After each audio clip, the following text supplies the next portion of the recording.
My wife said she needed more than stability and questioned whether I could ever offer real excitement. I didn't debate definitions. I expanded my business interests, strengthened my portfolio, and focused forward. She reached out when excitement came without protection. "You're a good man, but good isn't enough for me anymore." She said it the way someone reads a weather forecast. No trembling lip. No eye contact. Just words delivered across the kitchen island like a memo. I set my coffee mug down slowly. Not because I was trying to be dramatic, but because my hands needed something to do while my brain processed what my ears had just heard. 7 years. 7 years of the same kitchen. The same coffee. The same woman standing 3 feet away. And somehow she had become a complete stranger overnight. "What does that mean, Nicole?" I asked. She crossed her arms. Looked at the counter instead of me. "It means I feel like I'm living inside a spreadsheet," she said. "Everything is planned. Everything is calculated. There's never any spontaneity. Never any fire." I didn't say anything right away, because I knew if I opened my mouth in that exact moment, I would say something I couldn't take back. She kept going. "I'm not saying you're a bad person. I'm saying that I need someone who makes me feel alive. And lately, maybe for a long time, you just don't." There it was. The real sentence. The one underneath all the others. She didn't need a better version of me. She needed a different man entirely. And she had already decided that. Hey viewers, before we move on to the video, please make sure to subscribe to the channel and hit the like button if you want to see more stories like this. I'm 34 years old, owner of a mid-sized commercial real estate firm that I built from a 2-person operation into something with actual weight behind it. Nicole and I met when we were both 27. She was working in event management. I was closing my first 2 property deals simultaneously and surviving on 4 hours of sleep and bad gas station sandwiches. She thought the hustle was attractive back then. Somewhere between the stability I built for us and the life we settled into, she stopped finding it attractive. She started finding it suffocating. I just didn't know it yet. That conversation in the kitchen happened on a Tuesday morning in February. By Thursday, she had moved into the guest room. Not dramatically, not with a suitcase being thrown down the stairs. She just said she needed space to think. And she took it. I gave it to her. Because that's what I do. I assess the situation. I give people room. I don't chase and beg and negotiate from a place of panic. I went to work. I closed a deal on a warehouse district redevelopment that I'd been building toward for 6 months. I came home, made dinner for one, ate it standing at the kitchen island where she'd said those words to me 2 days before. And I thought about everything she said. Not with anger, with curiosity. Good isn't enough. Spreadsheet life. Makes me feel alive. I'd heard those kinds of phrases before. Watched friends go through the fallout of them. Always assumed those were problems for people who weren't paying attention to their relationships. Apparently, I was one of those people. By the end of February, she told me she wanted to take a break. Not divorce. Not yet. A break. I asked her what a break looked like, practically speaking. She said she wanted to spend time with her friends, explore what she actually wanted from life, and figure out if what she felt was permanent or just a phase. "And what am I supposed to do during this break?" I asked. "Whatever you want," she said. "That's the point. We both get freedom." "I didn't want freedom," I said. "I wanted a marriage." She looked at me with something that might have been guilt, but moved off her face too fast for me to read clearly. "I know," she said. "I'm sorry." And then she went back to the guest room. I want to be honest about something. The first 3 weeks were bad. Not visibly bad. From the outside, I was functional. Meetings, calls, site visits, a dinner with investors that went well. But inside, I was turning the whole thing over constantly. Like a stone you can't stop flipping in your hand. What did I miss? Was it the hours I worked? Was it the vacations I kept postponing? Was it that I forgot how to be present somewhere between my 3rd acquisition and my 5th? I ran through every version of the argument 100 times. And then somewhere around week 4, something shifted. Not dramatically. Not like a lightning bolt. More like a tide going out. I stopped replaying the conversation. Stopped running the diagnostics on what went wrong. And I started thinking about what came next. My business partner Derek noticed before I said anything. We were reviewing financials on a Friday afternoon, and I was quieter than usual. He looked up from his laptop. "You good?" "Nicole and I are taking a break," I said. He nodded slowly. He's known me for 9 years. He didn't overreact. Didn't flood the room with sympathy or questions. He just said, "What are you going to do?" And I said, "Build." He nodded again. "All right then." That was the whole conversation.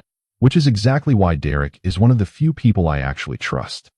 March came, and I leaned into the work harder than I had in years.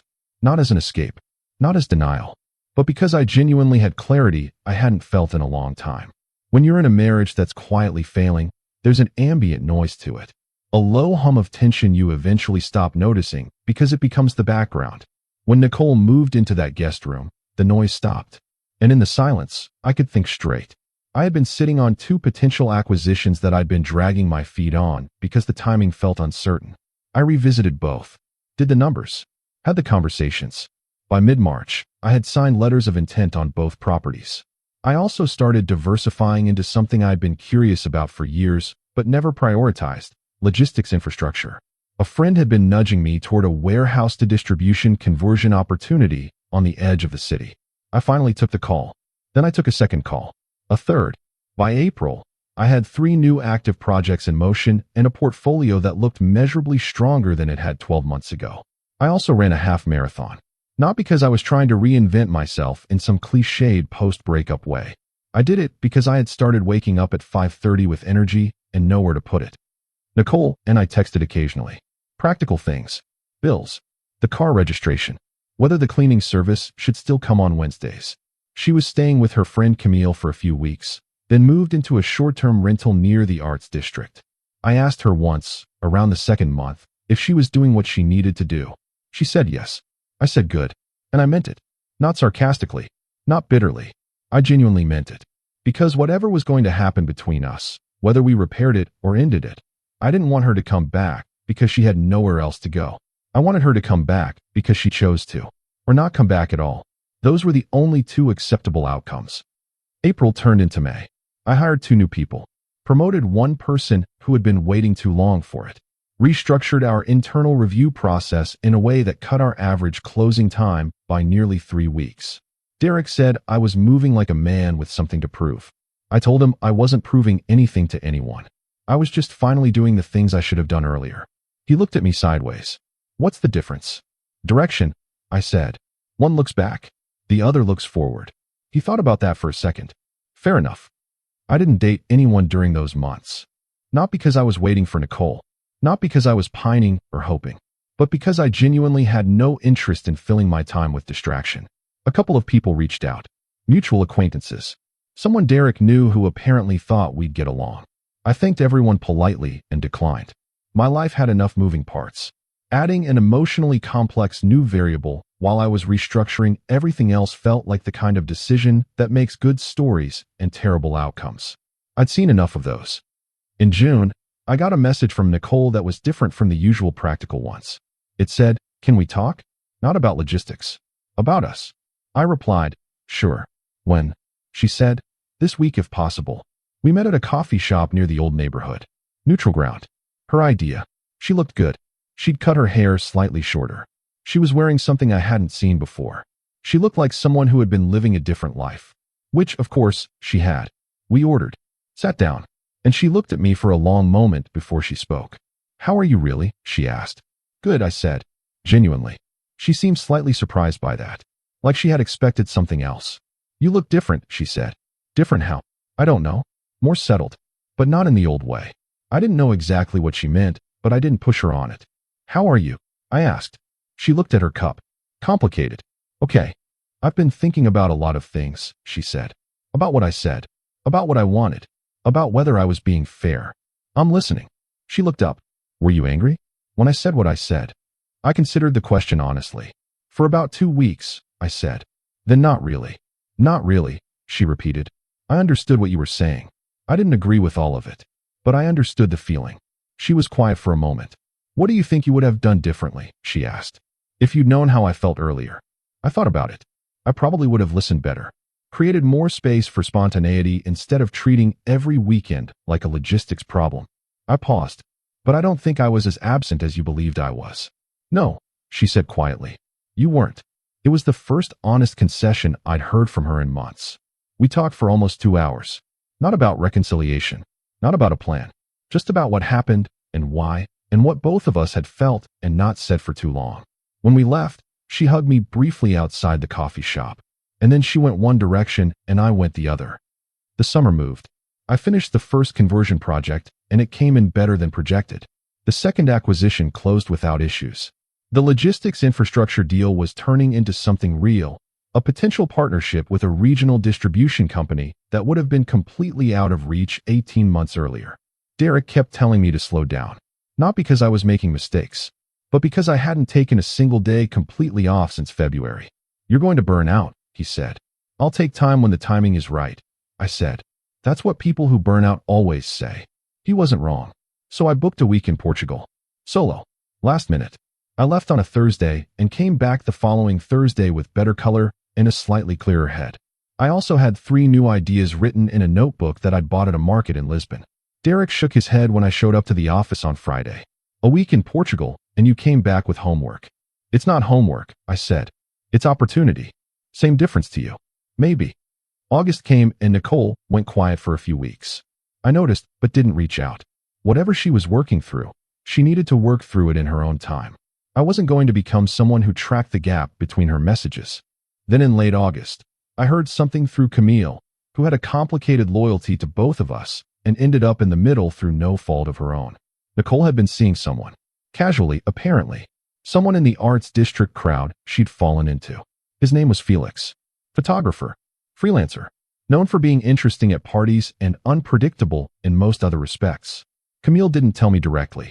She mentioned it sideways in a conversation about something else, and it took me a beat to realize she was actually telling me something I was supposed to hear. "She seems happy," Camille said carefully. "Good," I said. And Camille looked at me with the expression of someone who had expected a completely different answer. "That's all you're going to say? What else is there to say?" She shook her head slowly. "You know, most people would be at least a little." "I know," I said. "I'm not most people." Which was true. I wasn't performing calm. I wasn't suppressing something volcanic underneath.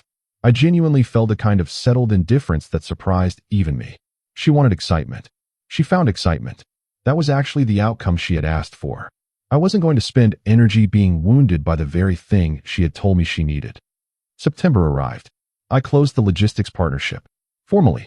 With a handshake and a signed agreement, and a bottle of very good whiskey that Derek and I split in the office after everyone else had gone home. "How does it feel?" Derek asked. I thought about it. "Like the beginning of something," I said. He raised his glass. "To beginnings." We drank.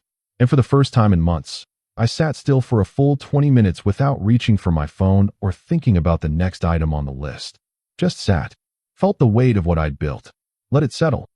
October brought the first cold front of the year. I was in the middle of a site review when my phone lit up with a number I recognized but hadn't seen in a while. Nicole. Not a text. A call. I stepped away from the group and answered. "Hey," I said. There was a pause. "Hey," she said. Her voice sounded different.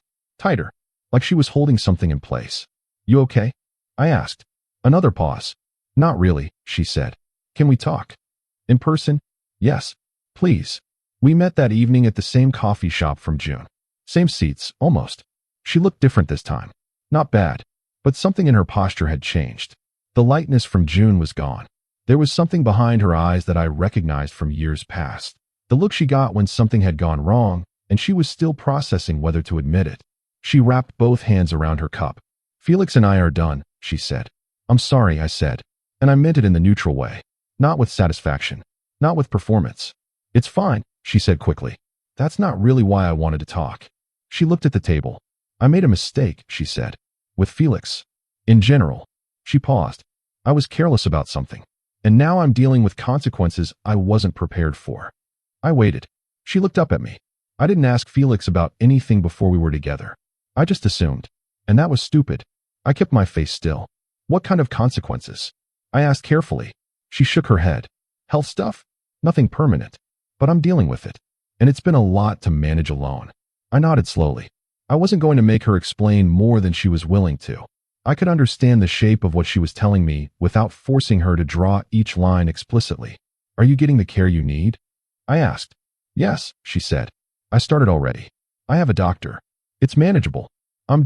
She stopped. Pressed her lips together. "I feel really stupid." "You made an assumption that turned out to be wrong," I said. "It happens." "Not to me," she said. "I've always been careful." "Nicole." She looked at me. "You thought you were in a safe situation with someone you trusted. You weren't, but you thought you were. That's a painful thing to learn. It's not a moral failing." She was quiet for a moment. You're being very calm about this. What else would I be? I don't know, she said. I thought you might be satisfied. I offered. She flinched slightly. I'm not, I said. Whatever issues we have, I don't want bad things to happen to you. Ever. She looked at me for a long moment. Her eyes filled but didn't spill. I've been thinking, she said, about everything I said in February. The things I accused you of. You didn't really accuse me of anything, I said. You expressed what you felt. That's different. I implied that you weren't enough, she said. That you were too predictable, too safe.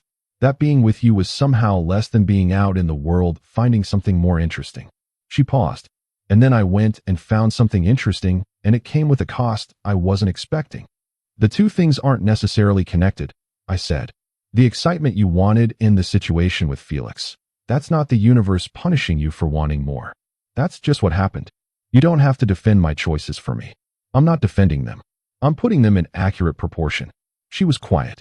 I don't want you to take me back out of sympathy, she said finally. I wasn't offering, I said. It came out clean and clear and without edge. She looked at me, really looked, in a way that felt like the first genuine moment of the whole evening. What does that mean? She asked quietly. It means I'm not in a position to take you back right now, I said. Not because I'm punishing you, but because the marriage we had, the one you left, that version doesn't exist anymore. And I don't know what we'd be building if we tried again. I need time to figure out if it's even something I want. That's fair, she said softly. I know you're going through something hard right now, I continued. And I'm here if you need support in getting through it. That's not conditional on where we end up. But I'm not going to make a decision about us from a place of pity. For either of us. She nodded. Slowly. Repeatedly.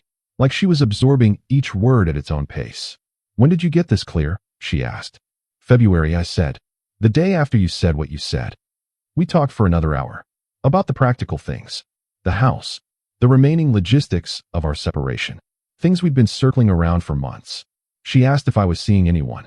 I said no. She looked slightly relieved and slightly sad at the same time, which told me more than whatever answer she'd been expecting to give herself. When we left, she didn't hug me this time. She looked at me for a long second. You seem like you're genuinely okay, she said. I am. That's not what I expected. I know. She nodded once, pulled her coat tighter, and walked to her car. I want to pause here and say something honestly, because this is the kind of story where people expect a certain emotional climax.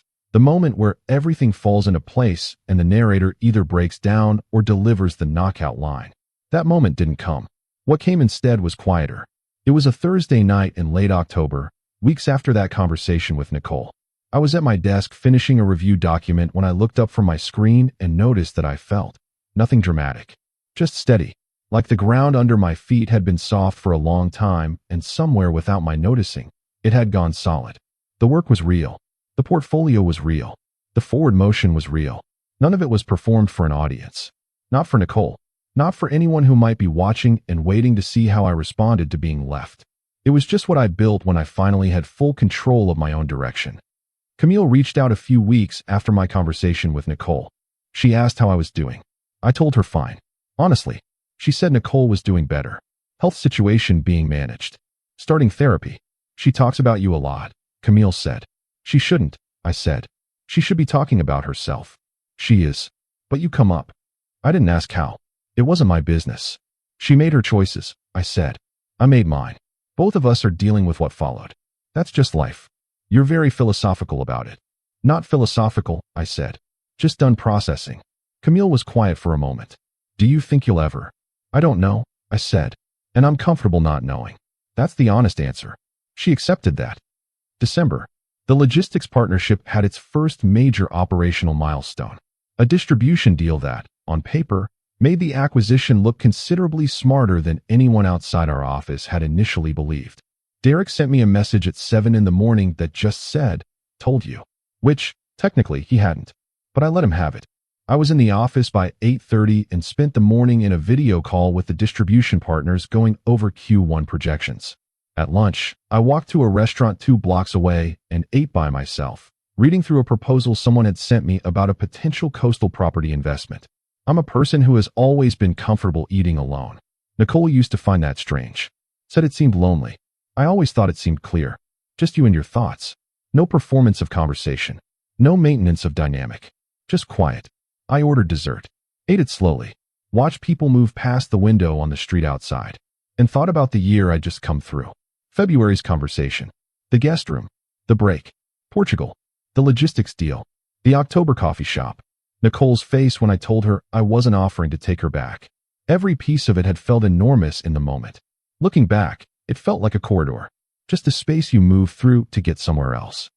I got a long email from Nicole just before Christmas. She said she'd been in therapy and it had been harder and more useful than she expected. She said she understood things about herself now that she hadn't before. She said she'd been wrong to frame what she said in February the way she did. That calling stability a limitation wasn't fair.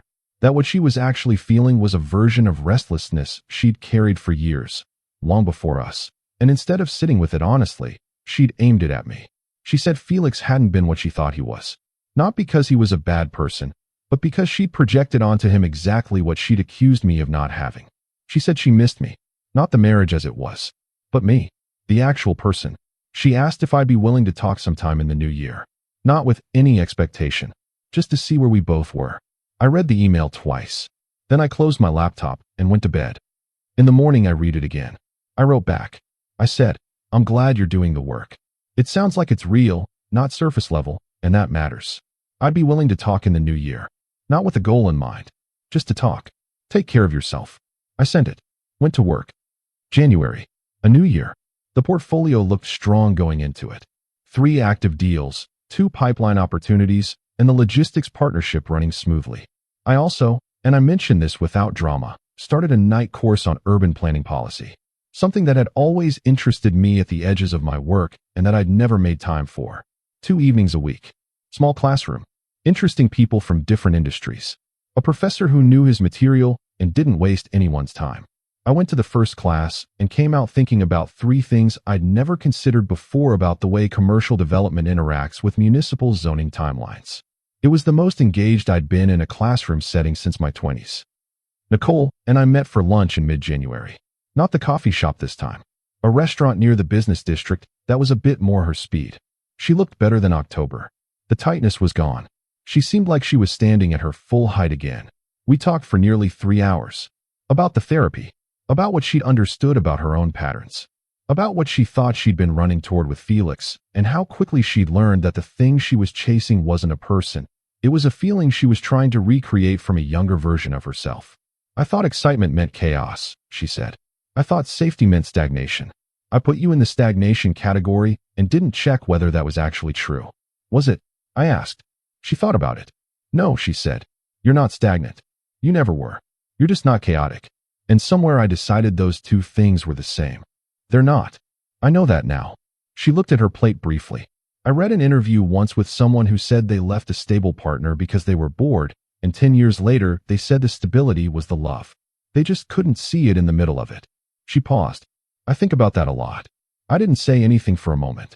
I've changed too, I said finally. Not because of any of this, but because I had a full year to invest in what I actually wanted to invest in. And I learned things about what I want for my own life that I hadn't paid attention to when we were together. Like what? She asked. Like that I need someone who isn't at war with what I'm building, I said. Not someone who needs to share every interest, but someone who can sit with the version of me that shows up after a 16-hour day and find something they're worth being next to. I could be that person, she said quietly. Maybe, I said. I genuinely don't know. That's the honest answer. What would you need to find out? I looked at her for a moment. Time, I said. Slow. Without pressure. Without a destination attached. She nodded. I can do that, she said. That's all I'm asking for. I want to be clear about something before I finish telling this. I'm not someone who believes in clean resolutions. Real life doesn't have them. What happened between Nicole and me isn't wrapped up in a bow. We're not back together. We're not over. We're somewhere in between, which is uncomfortable but honest. We've had dinner 3 times since January. Each one was good. Not performed. Not cautious. Just 2 people who know each other well enough to skip certain pleasantries and get to what actually matters. She's still in therapy. Still doing the work. I'm still building. Still running in the mornings. Still going to the urban planning course on Tuesday and Thursday evenings. Whether we end up anywhere together, I genuinely don't know. But I know this. The version of me who was sitting at that kitchen island in February, trying to absorb what she'd said, that person felt blindsided. The version of me that exists now didn't get blindsided. He just got a very clear look at a situation that had been obscured for a long time. And then he built. I was talking to my younger brother Victor in late January. He's 29. Smart kid. Watches my life with the kind of attention younger siblings give when they're trying to figure something out about their own. He asked me what the whole year had felt like from the inside. I thought about it for a while before I answered. Like having a loud TV in the background of your house for years, I said finally. And then one day someone turns it off. And you sit there and realize how much mental space you've been giving to the noise. And now, he asked. Quiet, I said. And I know what to do with quiet. He nodded slowly. You seem different, he said. Better or worse? He thought about it genuinely, which is why I asked him. More like yourself, he said. The version I always thought you could be. That meant more than he probably knew. There's one more thing I want to say. Because people in these kinds of stories, and I know how they read, I know the shape they follow. People expect the narrator to arrive at some kind of wisdom about what the other person did wrong. To package the whole experience into a lesson about who was right and who was wrong. But I'm not interested in that. Nicole wasn't wrong to feel what she felt. She was wrong in how long she kept it from me. She was wrong to frame honest emotion as a verdict on my character rather than a window into hers. But she felt what she felt. And the part she said to me that morning in the kitchen, the part about good not being enough, I've thought about that sentence more than any other sentence from this entire year. And here's where I landed. She was right that good isn't enough. She was wrong about what more looks like. She was looking for more in the form of unpredictability, of someone who kept her guessing, of heat without foundation. She found it, and it came without the infrastructure she'd been taking for granted. More isn't always louder. More isn't always faster. Sometimes more is just depth. Depth of capability. Depth of character. Depth of what you're actually building and who you're actually becoming beneath all the noise of what a relationship looks like on the outside. I built depth this year, whether she was watching or not, whether she came back or not. And that, more than any outcome, is the thing I'll carry forward from all of this. The last thing I'll tell you is small. It was a Sunday morning in early February, almost exactly a year to the day from that kitchen conversation. I was at my desk at home going over some projections, coffee beside me, light coming through the window at the angle it only does in winter mornings. My phone buzzed. Nicole. A text, not a call. It said, I know today is a weird day. Just wanted you to know I'm thinking about you, and that I'm grateful for how you handled everything this year. You didn't have to be decent about it. You were. I looked at the message for a moment. Typed back, I know. A pause. Then she sent a single laughing emoji. I put the phone down, went back to my projections, took a sip of my coffee, and kept going.